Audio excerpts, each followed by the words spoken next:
रघुपति राघव राजा राम पतित पावन सीताराम। अद्भुत अद्भुत, बहुत मिठास, क्या बात है, क्या बात है। अमृत है हरि नाम जगत में, अमृत है हरि नाम जगत में, इसे छोड़ विषय विष पीना क्या, हरि नाम नहीं तो जीना क्या। हरि नाम नहीं तो जीना क्या, बिल्कुल ठीक बात है। कौन दिशा में लेके चला रे बटोहिया, कौन दिशा में लेके चला रे बटोहिया है। ठहर ठहर ये सुहानी सी डगर, जरा देखन दे, देखन दे। अद्भुत अद्भुत, जबरदस्त, सुंदर, बहुत सुंदर।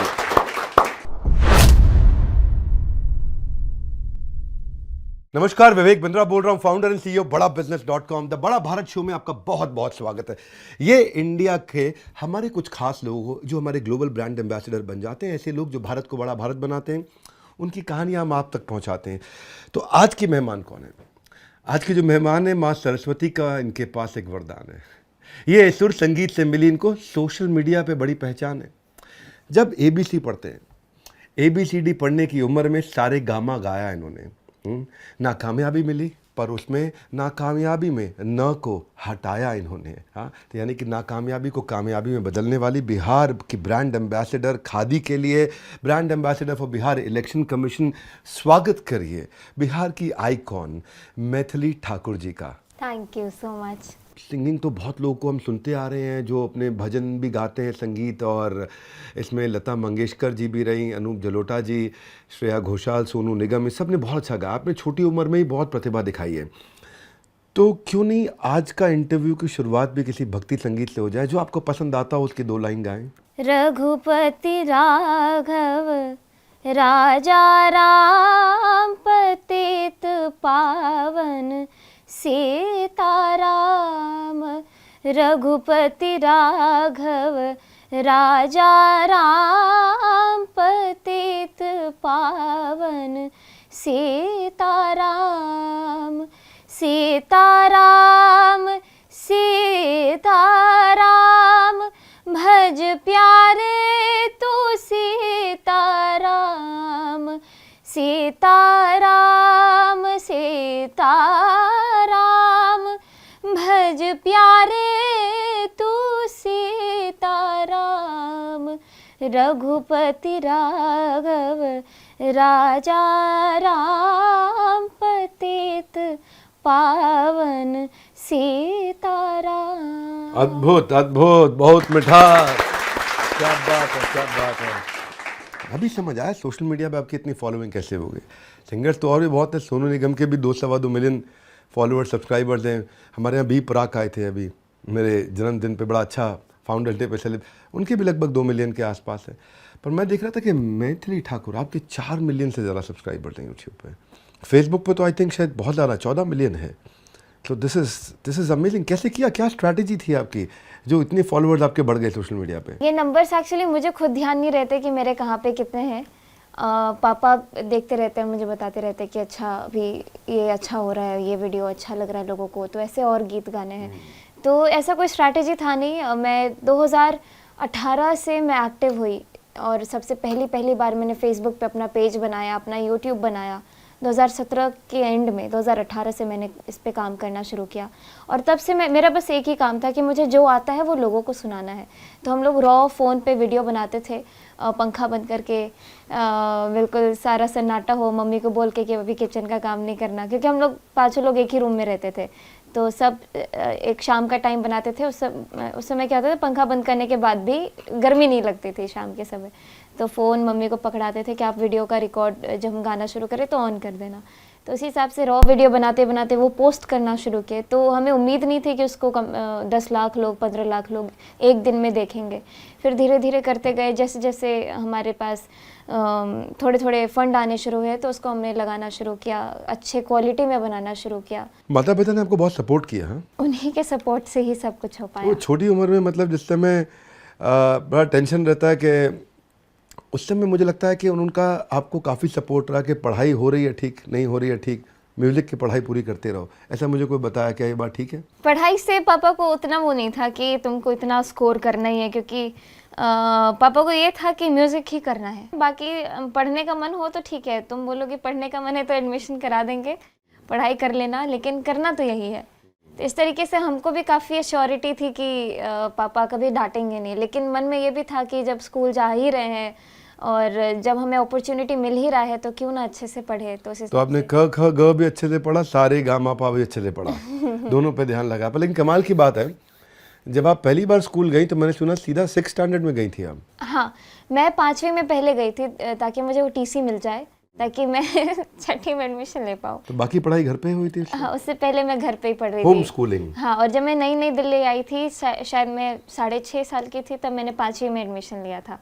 तब वो एबिलिटी टेस्ट के हिसाब से, तो स्कूल में सिर्फ 5th तक ही था, तो उन्होंने मुझे 5th में लिया था। मैं मैथ्स में स्ट्रांग थी उस समय। क्या होता था कि हमारे यहाँ के लोग मैथ्स ही को और इंग्लिश को, ग्रामर को ही पढ़ाई मानते हैं। जितने बिहार के लोग हैं मोस्टली ऐसा ही है कि अगर मैथ्स और इंग्लिश सध गया तब तो सब कुछ अपने हाथ की बात है। तो मैं उस समय भी 6.5-7 साल की थी और 8वीं के अलजेब्रा स्पेशली बहुत प्रैक्टिस करवाते थे, तो वो मैं करके मैंने एडमिशन ले लिया 5वीं में। 5वीं तो बीत गई, फिर मुझे 5 साल का गैप लेना पड़ा कि अब 6ठी में जाऊँ तो मैं उस लेवल की हो जाऊँ, उस एज की हो जाऊँ, ताकि अब मैं 6ठी में एडमिशन ले पाऊँ। तो 6ठी से मेरी रेगुलर पढ़ाई शुरू हुई। तो मैंने सुना जब 6ठी में गए तो आपने सबको 6ठी का दूध याद दिला दिया? नहीं नहीं नहीं, 6ठी में गड़बड़ हुआ था मेरे साथ। 6ठी में मैं उस समय तक वो था ना कि दिल्ली में इंग्लिश बच्चे बहुत फ्लुएंटली बोलते हैं और बहुत उनका दिनचर्या, एक बोलते हैं ना कि रोज़मर्रा की भाषा ही इंग्लिश में होती है। हमारे स्कूल में भी इंग्लिश में बात करते थे, ऊपर से प्राइवेट स्कूल था और द्वारका का सबसे टॉप स्कूल में से एक है बाल भवन। हुआ भी ये था कि मैं 5वीं में मैं एक सरकारी अपने स्कूल को, नगर निगम को रिप्रेजेंट कर रही थी एक ट्रेड फेयर के कंपटीशन में। मैंने गाया और वहाँ के सारे आसपास के सभी स्कूल के बच्चों को मैंने बीट किया। तो उसमें बाल भवन के लोग भी थे और एक शशि सर थे, उन्होंने मेरा एडमिशन करा दिया बाल भवन स्कूल में। तो उसके बाद से जितने भी कंपटीशन हुए तो स्कूल को मैंने तो जब आपने एडमिशन हुआ, हाँ, तो एक तरफ ज्ञान एक तरफ गान, दोनों का बैलेंस बनाना, गान का और ज्ञान का, वो सब पता नहीं क्या, मुझे कुछ ध्यान ही नहीं कि कैसे होते गया, लेकिन सब बहुत अच्छे से हो गया। तो आपके दादाजी आपके पहले गुरु थे? कोई ऐसा म्यूजिक का लेसन जो आपने दादाजी से सीखा? ठाठ से जियो ठाठ से गाओ, किशोरी जी की सेवा में लगी रहो, और यही 4-5। किशोरी जी मतलब श्रीमती राधा रानी? नहीं, अच्छा। हमारे वो उनको भी एड्रेस कर सकते हैं, लेकिन बाबा तो सिर्फ राम सीता ही, उनको भी किशोरी जी मतलब बोलते, ठीक है। राम जी जब से उनका जन्म हुआ और जब से सीता जी समा गई पृथ्वी के अंदर, मुझे लगता है कि उन्होंने एक एक चीज़ को मुझे इस तरीके से सुनाया है ना कि उन्हीं के मुंह जुबानी, मुझे ऐसा लगता है कि उन्हीं के नज़रिए से मैंने अपने वो भगवान को संस्कार देखा है। बहुत काम आया है आपके, मेरे को लगता है उसने काफ़ी मजबूत फाउंडेशन बिल्ड किया। और ऐसे ही मेरे भी अपने जीवन में गुरु हैं, भगवान कृष्ण हैं, मेरे अपने गुरुदेव भी हैं। तो वैसे तो कृष्णम वंदे जगत गुरु, तो वो तो सबके गुरु हैं ही। कोई कृष्ण पे भी आपने बहुत भजन गाए हैं, मीराबाई का कोई भजन, कोई 1 लाइन 2 लाइन अगर आप सुनाना चाहते हैं, क्योंकि आप वहाँ से बड़ी पॉपुलर हुई हैं, लोग बड़ा पसंद करते हैं आपको उसमें। बंसी वारा जो मारे देश, बंसी वारा जो मारे देश, थारे सावरे सूरत वारा भेस, थारी सावरी सूरत वारा भेस, बंसी वारा जो मारे देश, बंसी वारा जो मारे देश। person. Lovely, fantastic, super solid, बहुत खूब। बड़े आप फोक सिंगिंग बहुत करते रहे हैं। मैंने सुना आपने कोई प्रण लिया है कि मैं बॉलीवुड का कोई गाना नहीं गाऊंगी, या बॉलीवुड से थोड़ा आपका नाता आपने तोड़ के अलग कर लिया। ऐसे तो रियलिटी शोज़ में आपने भी अटेम्प्ट किया था, या मल्टीपल अटेम्प्ट्स किए हैं, और वहाँ लोगों का एक सपना होता है, चाहे वो अरिजीत सिंह आए वहाँ, या श्रेया घोषाल आए, या नेहा कक्कड़ आए, कि भाई प्लेबैक सिंगर इनके जैसा सब सोचते हैं मुझे बनना है। मुझे अभी अपने जनरेशन के लोग या फिर आने वाले जनरेशन के लोगों के लिए एक ये एग्जाम्पल सेट करना है कि ज़रूरी नहीं है कि आप एक प्लेबैक सिंगर है तभी आप एक सक्सेसफुल आर्टिस्ट हैं या फिर सक्सेसफुल सिंगर हैं। मैं उनको ये दिखाना चाहती हूँ कि संगीत के क्षेत्र में एक इतना बढ़िया फील्ड है जो अपने पारंपरिक गीतों को लेकर के हम अगर आगे बढ़े तो हमें वहाँ से भी पहचान मिल सकती है। तो इसीलिए मुझे बहुत रेयर है आज के समय में, फिर भी आपने ये चूज़ किया कि मैं आध्यात्मिक और उसके साथ साथ लोक संस्कृति को बचाते हुए जो हमारे पुराने जो ऐसे पारंपरिक गीत हैं जो अभी के समय पे किसी की ज़ुबान पे याद नहीं है, और हमारी जो दादी नानी ये लोग जब नहीं रहेंगे तो उनके बाद कौन इसको सुनाने वाला है। तो मैं इसको लेकर के आगे बढ़ना चाहती हूँ ताकि हमारे आने वाले जनरेशन भी ये वाले गाने सुन सके। आज आप पॉपुलर है। मैंने सुना एक दफ़ा कि आप कुछ रियलिटी शोज़ जो होते हैं अपने लिटिल चैम्प्स या इंडियन आइडल, राइजिंग स्टार, उन सब में अटेम्प्ट किया, फेलियर भी मिले। कई लोग आते हैं इसमें सक्सेस भी हो जाते हैं तो भी रेलेवेंट नहीं रह पाते। आप रेलेवेंट भी बने रहे पिछले कुछ सालों में, मैंने देखा पिछले 5-7 सालों में, क्योंकि आपके फेसबुक आई थिंक 12-15 मिलियन अगर फॉलोअर हो गए या उससे ज़्यादा हो रहे हैं, तो इसमें आपकी रेलेवेंस का बहुत काम रहा। आपने सोशल मीडिया पे मिलने से पहले, मैं आप लोग को बता रही थी कि मैं खुद ही एडिट भी कर लेती हूँ, खुद ही वीडियो बना लेती हूँ, घर पे खुद सब कर लेती हूँ। आपको क्या लगता है रेलेवेंस आपने कैसे बना के रखा? क्या था ऐसा जो लगा कि यार नहीं, मेरे को गुम नहीं होना है बिल्कुल भी, मैं यहाँ हार गई, लिटिल चैम्प, इंडियन आइडल या कुछ भी जितने भी हैं, मेरे को आगे बढ़ने का है? क्या विचार था वो? मुझे ये लगता है रियलिटी शो का बहुत बड़ा योगदान रहा। मुझे लोगों तक पहुंचाने में एक बहुत बड़ा बूस्ट मिला मुझे। हार जाने के बाद, हारने के बाद भी जीतने के बाद मेरा प्रेजेंस ही काफ़ी था। मुझे ऐसा लगता है मुझे लोगों ने देखा, मुझे बस ये था कि लोग मुझे देखें एक बार, चाहे मैं हारूं या जीतूं, लेकिन एक अपनी छाप लोगों के मन पे छोड़ के जाऊं कि सबको याद रहे कि अरे मैथिली नाम की लड़की थी और अच्छा गाती थी। उसके बाद क्या होता है कि कई सारे मैं खुद कहीं ना कहीं उसमें फंसते बची हूँ। हम लोग जब 3 महीने का समय बड़े से शो में सब बड़े अनिल कपूर आ रहे हैं, सोनाक्षी सिन्हा आ रही हैं, श्रद्धा कपूर आपके फेवरेट हीरोइन आ रहे हैं, आपको अप्रिशिएट करके जा रहे हैं, तो कहीं ना कहीं लग रहा होता है अरे हम भी बड़े स्टार बन गए हैं, हम भी बड़े सेलिब्रिटी बन गए हैं, हमको भी वो ट्रीटमेंट मिल रही होती है। घर आने के बाद बहुत ही खुद को काम करना, ये फील करना कि नहीं अभी बस शुरुआत हुई। ये नहीं कि आप एक सेलिब्रिटी बन गए या टॉप 2 में रनर अप रही थी, मैं जीतते में बस 1% से रही थी। तो ये नहीं फील होने देना कि हम बहुत ही कुछ एक्स्ट्राऑर्डिनरी कर चुके हैं, क्योंकि वहाँ से मेरी एक सफ़र की शुरुआत हुई। मैं भी नहीं चाहती थी, बहुत सारे एग्जाम्पल्स हैं हमारे सामने कि ये भी फर्स्ट आए हैं, हमारे से पहले ये फर्स्ट आए हैं, इतने सारे लोग फर्स्ट आए हैं, लेकिन अभी के समय पे मुझे ऐसा लगता है कि मैं उनको ज़्यादा सुन नहीं पाती हूँ, लोग उन्हें ज़्यादा देख नहीं पाते हैं। एक मुझे बड़ा अच्छा लगा, कौन दिशा में लेके चला रे बटुआ, या आपने भी गाया है? मुझे भी काफ़ी पसंद है ये गीत, मुझे बहुत पसंद आया। नदिया के पार का, नदिया के पार, हाँ, कौन दिशा लेके चला रे बटुआ, एक लाइन गा सकते हैं उसके? हाँ श्योर। कौन दिशा में लेके चला रे बटोहिया, कौन दिशा में लेके चला रे बटोहिया, है ठहर ठहर ये सुहानी सी डगर, जरा देखन दे कौन दिशा में लेके चला रे बटोहिया, कौन दिशा। अद्भुत, जबरदस्त, सुंदर, बहुत सुंदर। मेरे को फिलॉसफी के कारण गाना अच्छा लगा था ये, कि कौन दिशा में लेके चला रे बटुआ, किधर जा रहे हैं मालूम नहीं, हाँ, जरा ठहर ये सुहानी सी डगर, जरा देखन दे। तो समटाइम्स हमारी लाइफ में भी ऐसे ही होता है, हम किस दिशा में जा रहे हैं मालूम, थोड़ा रुकना चाहिए, रुको, ठहर जरा देखने दो भाई, ठीक दिशा में जा रहे हैं, नहीं जा रहे, कहीं गड़बड़ जा रहे हैं। वैसे ही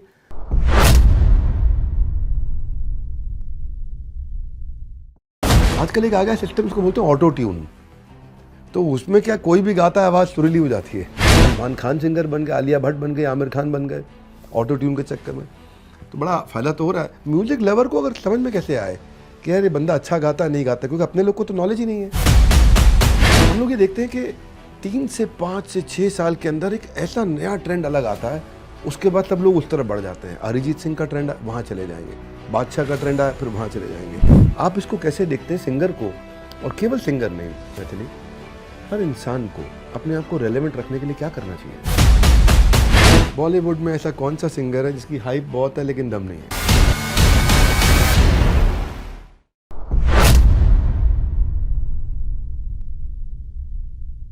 तो एक तो अनूप जलोटा जी हैं जिनको भजन सम्राट कहा जाता है, लेकिन जब आपकी बात होती है तो दिमाग में ना रामायण, सीताराम, राम का वनवास, ये सब बहुत आता है नेचुरली, या शायद मैंने स्पेसिफिकली, मुझे जानकारी आपके विषय में उस दृष्टिकोण से है, आपकी यूएसपी भी है। इस पे आपका कोई अगर फेवरेट हो जो आपको आंख बंद करके गाने में बहुत अच्छा लगता हो, उसकी अगर आप एक लाइन हमें सुना सकें। अमृत है हरि नाम जगत में, अमृत है हरि नाम जगत में, इसे छोड़ विषय विष पीना क्या, हरि नाम नहीं तो जीना क्या, हरि नाम नहीं तो जीना क्या। अमृत है हरि नाम जगत में, अमृत है हरि नाम जगत, इसे छोड़ विषय विष पीना क्या, हरि नाम नहीं तो जीना क्या, हरि नाम नहीं तो जीना। बहुत सुंदर, हरि नाम नहीं तो जीना क्या, बिल्कुल ठीक बात है। हरेर नाम हरेर नाम हरेर नाम एव केवलम, कि हरि का नाम, हरि का नाम, हरि का नाम ही एक। कलो ना अस्त्येव ना अस्त्येव ना अस्त्येव गतिरन्यथा, कलयुग में इसके अलावा कहीं गति नहीं मिल सकती। तो हरि का नाम नहीं तो जीना क्या। दो भाई भी आपके साथ में रहते हैं? हम तीनों एक साथ ही रहते हैं। क्या बढ़िया तबला बजाते हैं, क्या नाम है उनका भाई का? ऋषभ ठाकुर, और जो मेरे साथ गाते हैं वो अयाची ठाकुर। तीनों साथ में मिल करके ऐसा अलग कॉम्बिनेशन बना दिया कि इस समय देश आज आपके इतने भजन सुन रहा है। विजन क्या है आगे आपका, क्या करना चाहती है मैथिली? मैं लोगों के लिए एक, मतलब मुझे ये नहीं मालूम, क्योंकि मैंने अपने से पहले शायद मैं जो करना चाह रही हूँ अभी उसमें मुझे ऐसा नहीं लगता कि कोई है जिनको देख के मैं आगे बढ़ रही हूँ अभी। आपका हमारा इंडस्ट्री अलग है, पर हमारा वीडियो तो नहीं देखा होगा आपने यूट्यूब में? हमने देखा, आपके कई सारे वीडियोस देखे। जब मैं पता चला हम आपके पास आ रहे हैं तो वैसे पापा बहुत सोचते हैं कि हम कहाँ जा रहे हैं, या छोड़ देते हैं अभी इस दिन तो तुम खुद रिकॉर्ड कर लेना ऐसा। लेकिन जब आपकी बात हुई ना कि विवेक सर बुला रहे हैं, तो मैंने ही पापा को बोला, पापा हमको जाना है, मुझे बहुत पसंद है इनके वीडियोस ऐसा। नहीं, thank you very much. And मुझे लगता है आप सबको बहुत पसंद आ रहा होगा आज मैथिली जी से मिल करके। वैसे ना अभी पीछे मैंने देखा कि टेक्नोलॉजी काफ़ी आ गई है। आपने घर पे मैनुअली शुरुआत करी और सब कुछ मैनुअल आपने करते करते करते इतना ग्रोथ लिया। आजकल एक आ गया सिस्टम, इसको बोलते हैं ऑटो ट्यून। तो उसमें क्या कोई भी गाता है आवाज़ सुरीली हो जाती है। उसमें मैं तो बिल्कुल नहीं गाता अपनी ज़िंदगी में, मेरी आवाज़ इतनी ख़राब है, लेकिन मैं भी गाऊँ तो लगेगा वो बात बन गई है। हाँ, सलमान खान सिंगर बन गए, आलिया भट्ट बन गए, आमिर खान बन गए ऑटो ट्यून के चक्कर में। तो बड़ा फ़ायदा तो हो रहा है। म्यूज़िक लवर को अगर समझ में कैसे आए कि यार ये बंदा अच्छा गाता नहीं गाता, क्योंकि अपने लोग को तो नॉलेज ही नहीं है। अभी सबको सब आता है समझ में। अभी के समय पे सब इतने अवेयर हैं हर एक फील्ड में। इवन मैं अपना एक इंसिडेंट बताऊं कि एक रियलिटी शो पे मैं बहुत डिलिजेंटली पहले देखा करती थी। हर रियलिटी शो में हर कंटेस्टेंट को बहुत गौर से देखती थी। तो कई बार की बात है, मेरे कुछ फेवरेट जजेस हैं, मैं उनका रिमार्क बहुत अच्छे से सुनना पसंद करती हूँ। जैसे सोनू निगम जी हो गए, जावेद अली हो गए, मतलब बहुत ऑनेस्टली शंकर महादेवन जी हो गए। इन लोगों की बातें या फिर ये जो कंटेस्टेंट को जो समझा रहे होते हैं ना, तो उसमें मैं एज ए लिसनर जब सुनती हूँ तो मुझे भी काफ़ी कुछ सीखने को मिल जाता है कि इन्होंने जो बोला ये मैं खुद भी करूँगी। तो ऐसा कई बार हुआ कि वो कुछ बता रहे हैं ना कि तुम्हारा इस लाइन में यहाँ पे सुर बिखरा, फिर तुम ठीक हो गई। वो कंटेस्टेंट को ऐसा बता रहे हैं, मैं टीवी पे सुन रही हूँ, लेकिन मैं खुद सुन रही हूँ कि कंटेस्टेंट ने तो पूरा शुरू से लेकर लास्ट तक पूरा सुर में गाया। तो इतने बड़े आर्टिस्ट, इतने बड़े जज हैं, वो ऐसा क्यों बोल रहे हैं कि यहाँ पे ऑफ गया? और ऐसा मैंने 10-15 बार ऑब्जर्व किया कि ऐसा क्यों हो रहा है।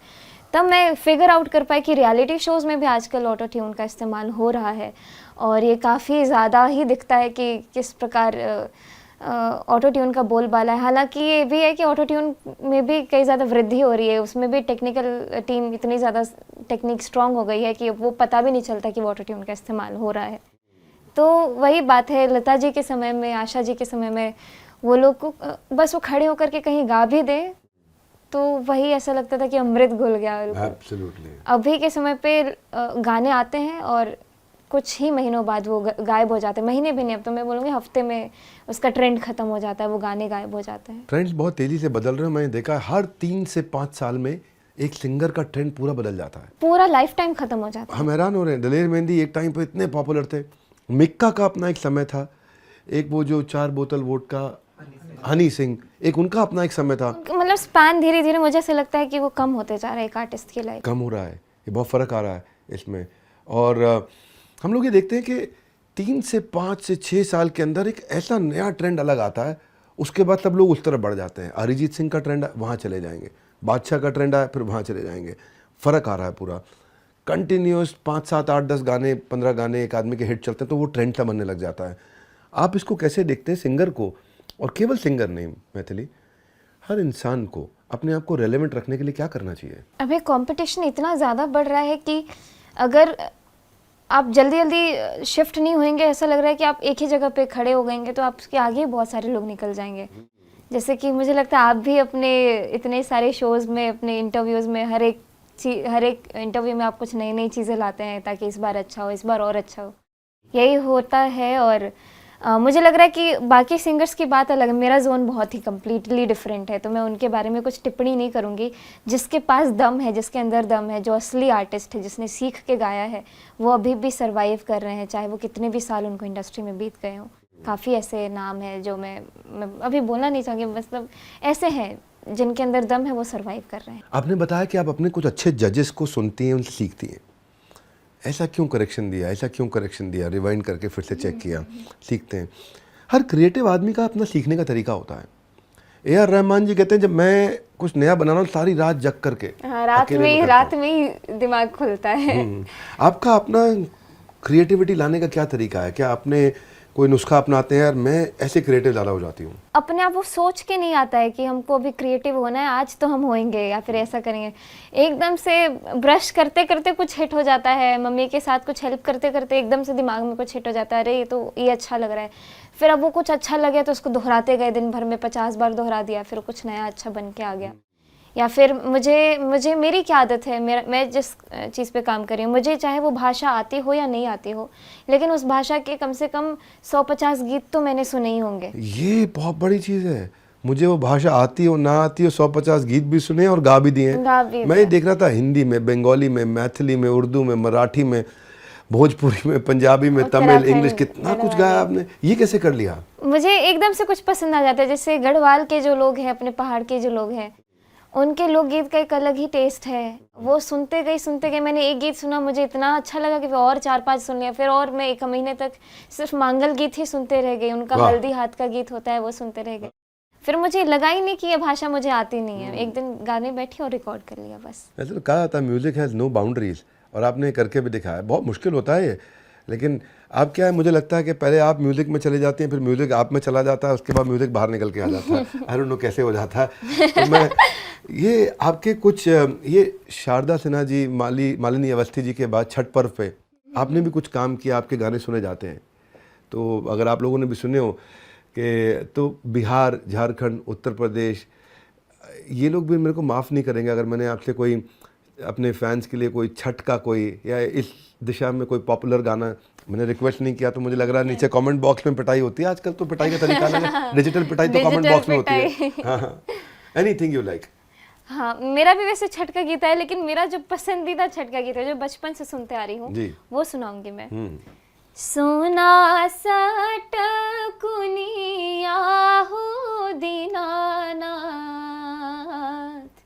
हे घूमै छ संसार, हे घूमै छ संसार,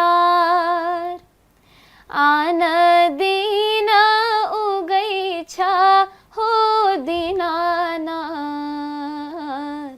आहे भोर भिन सर, आजू के दिनवा हो दीनानाथ, हे लागल एती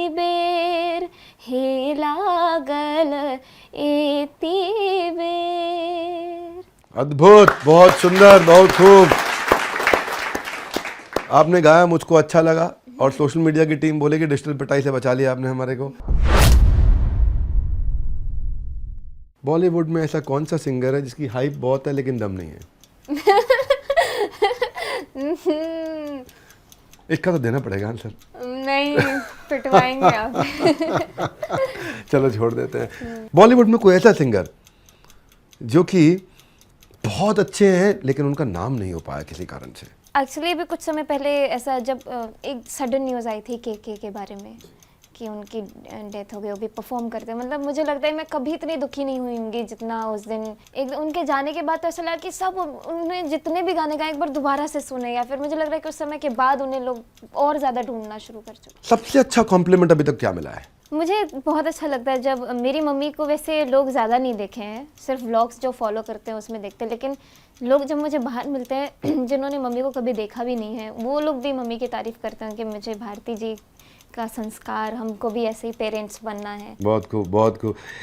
म्यूजिक इंडस्ट्री में अगर आगे चल के आपको कुछ बदलने का मौका मिले तो क्या एक चीज़ आपको लगता है इसको बदल के छोड़ूंगी? मैं इंडस्ट्री से काफ़ी दूर हूँ, मुझे म्यूजिक इंडस्ट्री में घुसना भी नहीं है, ना ही उधर कुछ बदलना है। मैं इधर एक अलग इंडस्ट्री बनाना ज़रूर चाहूँगी। आपको क्या लगता है कि आपके दोनों भाइयों में ज़्यादा अच्छा सिंगर कौन है? अभी के समय पे अयाची। मैथिली और अयाची में कौन ज़्यादा अच्छा सिंगर है? मेरे ख्याल से अयाची। अभी तक का सबसे बड़ा अचीवमेंट क्या मानती है मैथिली हम?